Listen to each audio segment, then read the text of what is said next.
জান্নাতে ঢুকতে চাইলে যেই পথ পেয়ে আমি জান্নাতে যাব সেই পথের নাম হলো সিরাতে মুস্তাকিম। রব্বুল আলামিন আমাদেরকে কোরআনে হাকিমে অনেক দোয়া শিখিয়েছেন। রব্বানা আতিনা ফিদ দুনিয়া হাসানাহ ওয়া ফিল আখিরাতি হাসানাহ ওয়া কিনা আযাবান নার। এই দোয়া আমাদেরকে আল্লাহ শিখিয়েছেন। রব্বানা লা তুযিগ কুলুবানা বা'দা ইয হাদাইতানা ওয়া হাব লানা মিন লাদুনকা রাহমাহ ইন্নাকা আনতাল ওয়াহ্হাব। এই দোয়া রব আমাদেরকে শিখাইছেন। রব আমাদেরকে শিখাইছেন রব্বানা যালামনা আনফুসানা وَإِن لَّمْ تَغْفِرْ لَنَا وَتَرْحَمْنَا لَنَكُونَنَّ مِنَ الْخَاسِرِينَ। এরকম বহু দোয়া রব্বি জিদনি ইলমা, এই দোয়া রব আমাদেরকে শিখিয়েছেন। কিন্তু মজার কথা হলো রব যত দোয়া আমাদেরকে শিখিয়েছেন এর মধ্যে একটা দোয়া আল্লাহ প্রতিটি ঈমানদার নামাজীর জন্য প্রত্যেক রাকাত নামাজে একটা দোয়া ওয়াজিব করে দিয়েছে। একটা মাত্র দোয়া, যেই দোয়াটা কোনো মানুষ নামাজ পড়তে চাইলে, নামাজ ফরজ হোক, ওয়াজিব হোক, সুন্নত হোক, নফল হোক, কিন্তু সে যদি নামাজ পড়তে চায় তাহলে তার প্রত্যেকটি রাকাতে এই দোয়াটা নামাজের জন্য ওয়াজিব। নামাজ সুন্নত হলেও দোয়া ওয়াজিব। সেটি কি? ইহদিনাস সিরাতাল মুস্তাকিম সিরাতাল লাযীনা আন'আমতা আলাইহিম গায়রিল মাগদুবি আলাইহিম ওয়ালাদ-দাল্লিন। ইহদিনাস সিরাতাল মুস্তাকিম অর্থাৎ সূরাতুল ফাতিহা। সূরাতুল ফাতিহাকে প্রতি রাকাতেই পড়তে হয়, এটা ওয়াজিব। এটা ছাড়া নামাজ হয় না। আল্লাহ পাক এই দোয়াটা প্রত্যেকটি মুসলমানের উপরে প্রতি রাকাত নামাজের মধ্যে ওয়াজিব করে দিলেন। কেন? কারণ তোমার জীবনের মূল সফলতা হলো তুমি যদি পরপারে জাহান্নাম থেকে মুক্তি পেয়ে জান্নাতি হতে পারো, তাহলেই তোমার সফলতা। আর এই সফলতা অর্জন করতে চাইলে তোমাকে যে রাস্তায় চলতে হবে সেটা হচ্ছে সিরাতে মুস্তাকিম। সিরাতে মুস্তাকিম, এ পথে তোমাকে চলতে হবে। এ পথে চললেই তুমি জান্নাত পেয়ে যাবে। এছাড়া ডানে বামে হাজার পথ আছে, বাঁকা পথ, বক্র রাস্তা। কোন এক পথে চলে তুমি কখনোই জান্নাত খুঁজে পাবে না। সিরাতে মুস্তাকিম বলতে কি বোঝায়? মুফাসসিরিনে কেরাম তাফসীরে অনেক ব্যাখ্যা লিখেছেন, এতগুলি বলার প্রয়োজন নেই। তিনটা কথা আপনাদের খেদমতে বলি। কেউ বলেছেন সিরাতে মুস্তাকিম মানে হলো মুতাবাআতুল্লাহ ওয়া রাসূল, আল্লাহ এবং তার রাসূলের অনুকরণ। রব এবং তার রাসূল যা বলেছেন এটা মানা, এই পথটাই হলো সিরাতে মুস্তাকিম। কেউ বলেছেন সিরাতে মুস্তাকিম হলো কিতাবুল্লাহ, হাবলুল্লাহিল মাতিন।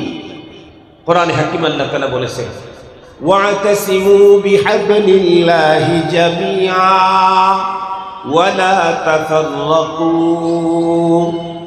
এখানে হাবলুল্লাহ হলো কিতাবুল্লাহ, এইজন্য আল্লাহর কোরআন হলো সিরাতে মুস্তাকিম। তার মানে আমার জীবনকে কোরআনী বিধান অনুযায়ী কাটাতে হবে। কেউ বলেছেন সিরাতে মুস্তাকিম তো ওই রাস্তা যেই রাস্তার কথা পয়গম্বর সাহাবায়ে কেরামদেরকে নিয়ে বলেছিলেন। রাসূল করিম সাল্লাল্লাহু আলাইহি ওয়াসাল্লাম একদিন বর্ণনা করলেন, বনি ইসরাইলের ভিতরে ৭২ ফিরকা হয়েছিল, আমার উম্মত আরো এক ফিরকা বেড়ে ৭৩ ফিরকা হবে। সব ফেরকা জাহান্নামী হবে, একটা মাত্র ফেরকা জান্নাতি হবে। সাহাবায়ে কেরাম জিজ্ঞাসা করলেন, মান হুম ইয়া রাসূলুল্লাহ? 73টা গ্রুপের 72টাই জাহান্নামী, শুধুমাত্র একটা ফেরকা জান্নাতে যাবে, তারা কারা? এটা তো টাফ ব্যাপার। 73 জনের ভিতরে 70 জনে যদি জাহান্নামে যায়, একটা মাত্র জান্নাতি, এটা তো কঠিন। রাসূল করিম সাল্লাল্লাহু আলাইহি ওয়াসাল্লাম তখন বললেন, মা আনা আলাইহি ওয়া আসহাবি, আমি নবী এবং আমার সাহাবাদের জামাত তোমরা, আমি এবং তোমরা যেই পথ আর মতের উপরে আছি, এই পথ আর মতের উপরে যারা চলবে তারাই নিরঙ্কুশ জান্নাতি হয়ে যাবে। এখান থেকেই আমরা যে বলি আহলে সুন্নাত ওয়াল জামাত, আহলে সুন্নাত ওয়াল জামাত, এটার তরজমাই হলো আহলুস সুন্নাহ পয়গম্বরের পথ, ওয়াল জামাত সাহাবায়ে কেরামের জামাতের পথ। এই পথ আর মতের উপরে যারা চলবে কিয়ামত পর্যন্ত তারা জান্নাতি হবে। এই কথাটা শুধু রাসূলুল্লাহ না, স্বয়ং আল্লাহ।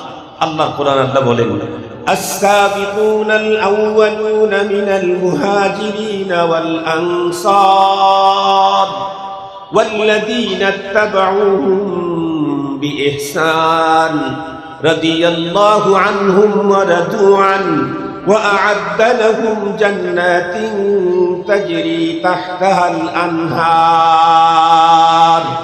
আল্লাহ পাক বলেন, আমার রাসূলের সাহাবা, সাবিকিনে আউয়ালিন, চাই আনসার হোক আর মুহাজির হোক, আমি তাদের প্রত্যেকের উপরে রাজি এবং তাদের সবার জন্য জান্নাত রেডি করে রেখে দিয়েছি। সুবহানাল্লাহ, তো একটু আস্তে হয়ে গেল না? সমস্ত সাহাবীর উপরে আল্লাহ রাজি। সারা দুনিয়া যদি রাজি না থাকে তাতে কি হবে? দুশ্মন কে কুনা চো মেহেরবান বাসার দোস্ত, দুশ্মন কে কুনা চো মেহেরবান বাসার দোস্ত। রব যদি রাজি থাকে, সব যদি বিপক্ষে যায়, কিছুই হবে না, কসুও হবে না। আর রব যদি বেজার হয়, তামাম দুনিয়া যদি আমাকে ফুলের মালা দেয়, তাহলে কসম আল্লাহর, আমি কুকুরের চাইতেও নিকৃষ্ট হয়ে গেলাম। সারা দুনিয়া আমাকে ফুলের মালা দিল, কিন্তু রব বলল তোকে আমার চয়েস না, তাহলে আমার আর বাঁচার কোনো পথ নেই। সাহাবায়ে কেরাম এমনই এক মুকাদ্দাস জামাত, যাদের প্রতি আল্লাহ পাকের সন্তুষ্টির ঘোষণা কোরআনে আল্লাহ পাক দিয়ে গেছেন, যেই ঘোষণা কিয়ামত পর্যন্ত মানুষ শুধু পড়লেই প্রতি অক্ষরে 10 থেকে কম পড়ে। সাহাবায়ে কেরাম এমন এক মুকাদ্দাস জামাত, এই সাহাবায়ে কেরামদের জন্য আল্লাহ পাক রেডি করেছেন জান্নাত। আল্লাহ পাক আরো কি বলেন, ওয়াল্লাযীনা ইত্তাবাউহুম বিইহসান, কিয়ামত পর্যন্ত সাহাবাদের জামাতকে যারা সঠিক পদ্ধতিতে অনুকরণ করবে, রব বলেন আমি তাদের জন্য জান্নাত রেডি করে রাখলাম। মুহতারাম হাজিরিন, তাহলে এ পর্যন্ত সিরাতে মুস্তাকিম মানে হলো কোরআনের পথ। সিরাতে মুস্তাকিম মানে মা আনা আলাইহি ওয়া আসহাবি, আহলে সুন্নাত ওয়াল জামাতের পথ। এটা হলো সিরাতে মুস্তাকিম। সিরাতে মুস্তাকিম বুঝতে যাতে কেউ ঝামেলায় না পড়ে, এ করে আল্লাহ পাক রব্বুল আলামিন আরো পরিষ্কার করে দিলেন। কি? সিরাতাল্লাযীনা আন'আমতা আলাইহিম, যদি মিস হয় এই রাস্তা থেকে, তাহলে তো সে ছিটকে জাহান্নামে চলে যাবে। জান্নাতে যাওয়ার একটাই মাত্র পথ, বিকল্প কোনো পথ নাই। সঙ্গত কারণে এই পথের বর্ণনা আল্লাহ পাক অনেক বেশি ওয়াজাহাত করেছেন। প্রথমেই বললেন স্ট্রেট রাস্তা সিরাতে মুস্তাকিম, এর জন্য তুমি দোয়া করো আমার কাছে। কেন? মনে রাখবেন, সিরাতে মুস্তাকিমের পথে চলতে পারা দেহবল, বাহুবল, বিচক্ষণতা, বিবেক আর যোগ্যতা আর ফ্যামিলি স্ট্যাটাস আর সম্পদের কারণে হয় না। একমাত্র শুধুমাত্র কেবলমাত্র আল্লাহ চাইলেই সম্ভব, নাইলে রাসূল চাইলেও সম্ভব। আল্লাহর কোরআনে আল্লাহ বলেন, ইন্নাকা লা তাহদি মান আহবাবতা ওয়ালাকিন্নাল্লাহা ইয়াহদি মান ইয়াশা। এই আয়াত নাযিল করেছেন কখন? বিশ্বনবীজির চাচা ইসলামের জন্য এমন কোরবানি করেছেন, পৃথিবীর ইতিহাসে আমার আপনার মতো 50,000 মুসলমানকে এক জায়গায় করলেও ধর্মের জন্য ওই পরিমাণে ত্যাগ দেই নাই। আমাদের 50,000 আমাদের মতো মুসলমানের চাইতে খাজা আবু তালেবের ত্যাগ ইসলামের জন্য অনেক বেশি ছিল। খাজা আবু তালেব চতুর্দিক থেকে যখন পত্তলিকেরা পয়গম্বরের ইসলামের মিশনের উপরে সবাই যখন কমপ্লেইন করল একযোগে, খাজা আবু তালেব তখন পয়গম্বরকে ডেকে বললেন, ভাতিজা তুমি তোমার এই মিশনটাকে একটু বন্ধ করে দাও। রাসূল করিম সাল্লাল্লাহু আলাইহি ওয়াসাল্লাম বললেন, আঙ্কেল আপনি এটা কি বললেন? আমি তো দুনিয়াতে প্রেরিতই হয়েছি এই কাজের জন্য। হুয়াল্লাযী আরসালা রাসূলাহু বিল হুদা ওয়া দীনিল হক লিইয়ুযহিরাহু আলাদ দীনি কুল্লিহি ওয়ালাউ কারিহাল কাফিরুন। রব তো রাসূল পাঠাইছেনই হলো সকল ধর্মের উপরে ইসলামকে বিজয় করবার জন্য। এটা আমার কাজ। কুল হাদিহি সাবিলি আদউ ইলাল্লাহি আলা বাসীরাতিন আনা ওয়া মান ইত্তাবা'আনি। কুল হাদিহি সাবিলি, এটা আমার কাজ। এই দায়িত্ব দিয়ে আমি প্রেরিত হয়েছি। মানুষকে আমি আল্লাহর দিকে আহ্বান করব, এ কাজ থেকে ফিরে আসার কোনো অপশন আমার নেই। এ কথা বলতেই খাজা আবু তালেব পয়গম্বরকে ডেকে বললেন, ভাতিজা তুমি নির্দ্বিধায় তুমি তোমার চাহিদা মোতাবেক দ্বীনের কাজ করতে থাকো যতক্ষণ পর্যন্ত আমি বেঁচে থাকি। ডান বাম উপরে নিচ যত ঝামেলা আমি দেখব। শুধু কি তাই, কথায় না কাজেও তাই প্রমাণ করেছেন। পয়গম্বরকে শেল্টার দেওয়ার কারণে, দ্বীনের পক্ষে খাজা আবু তালেবের অবস্থানের কারণে পুরা মক্কার লোকেরা 3 বছর পর্যন্ত পুরা ফ্যামিলিটাকে বয়কট করে রেখেছিল। সে জীবন যে কত কষ্টের, কত সিরিয়াস, কত দুঃখের, যাদের জীবনে কখনো বয়কটের মতো ভয়ঙ্কর অবস্থা এসেছে একমাত্র তারাই বুঝবে। খাজা আবু তালেবের মতো মানুষ, ইসলামের জন্য যার এত কোরবানি, পয়গম্বরের জন্য যার এত ভালোবাসা, উনি দুনিয়া থেকে বিদায় নেওয়ার আগ মুহূর্তেও কালিমা পড়তেছেন না। নবী আলাইহিস সালাম আগে যাবেন, আগের থেকেই মক্কার লিডারেরা চতুর্দিকে, খাজা আবু তালেবের চতুর্দিকে বড় বড় লিডারেরা আসন পেয়ে বসে আছে, যাতে পয়গম্বর এই মুহূর্তে তার চাচাকে ইসলামের জন্য দাওয়াত দিতে না পারে। পয়গম্বর সকলের ভিড়কে ছেদ করে বললেন, আমার চাচা, অন্তিম মুহূর্তে আমাকে চাচার সাথে কথা বলার সুযোগ করে দেওয়া হোক। এক পর্যায়ে কি করবে, ভাতিজাকে, সর্বাধিক প্রিয় ভাতিজা, জায়গা করে দেওয়া হবে। পয়গম্বর সাল্লাল্লাহু আলাইহি ওয়াসাল্লাম চাচার কানের সাথে মুখ লাগায় বললেন, চাচা আমি আমার কানটা আপনার মুখের সাথে লাগাই দিই, আপনি একটু আস্তে করে শুধু আমার কানে শোনা যায় মতো বলেন, লা ইলাহা ইল্লাল্লাহ মুহাম্মাদুর রাসূলুল্লাহ। চাচা তখন উত্তর করলেন, ভাতিজা আমার কাছে দিনের মতো স্পষ্ট, তুমি যে মিশন নিয়ে আসছো এটাই হক, এটাই সত্য, মহাসত্য।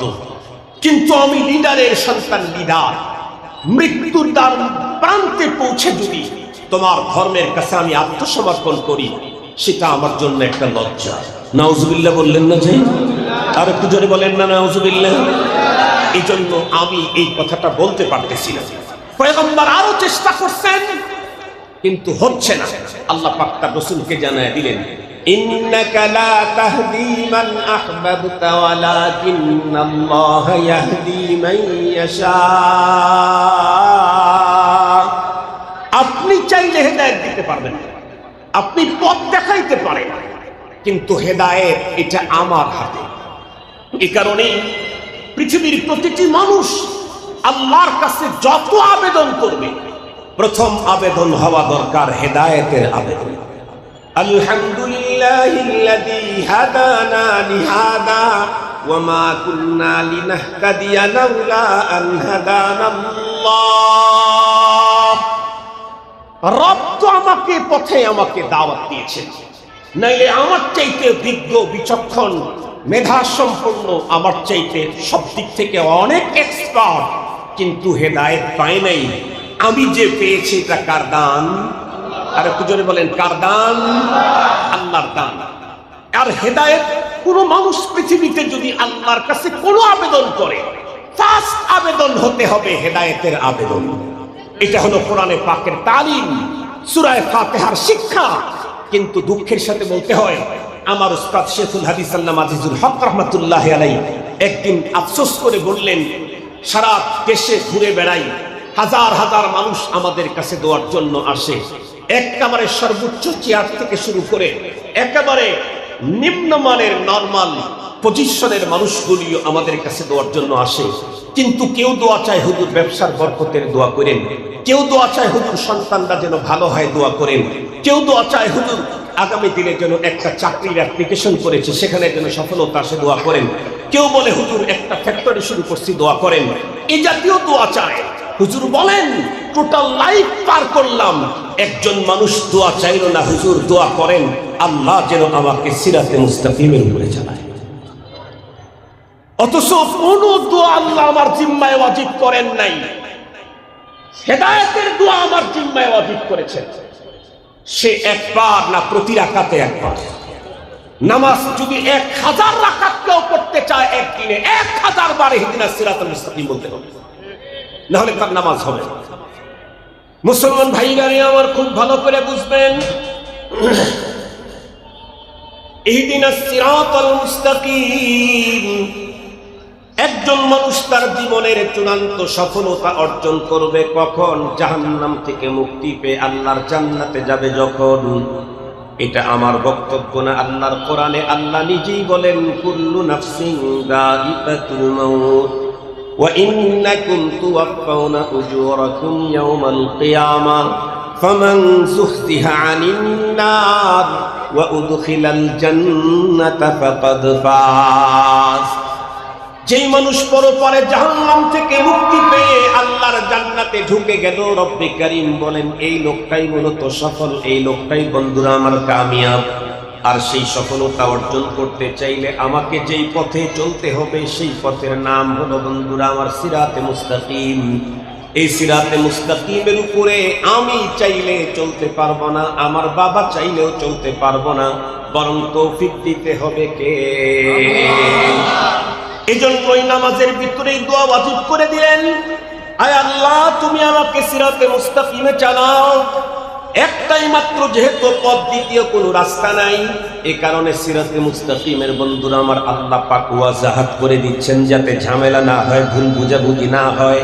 আল্লাহ বলেন সিরাতাল্লাযীনা আন'আমতা আলাইহিম। সিরাতে মুস্তাকিম চিনলা না?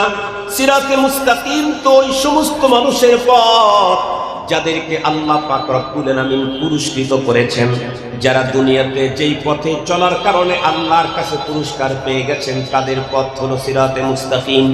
জিজ্ঞাসা আসতে পারে হুজুর পৃথিবীর কোন মানুষ আল্লাহর কাছে আল্লাহ রব্বুল আলামিনের নিকটে পুরস্কৃত হয়েছেন?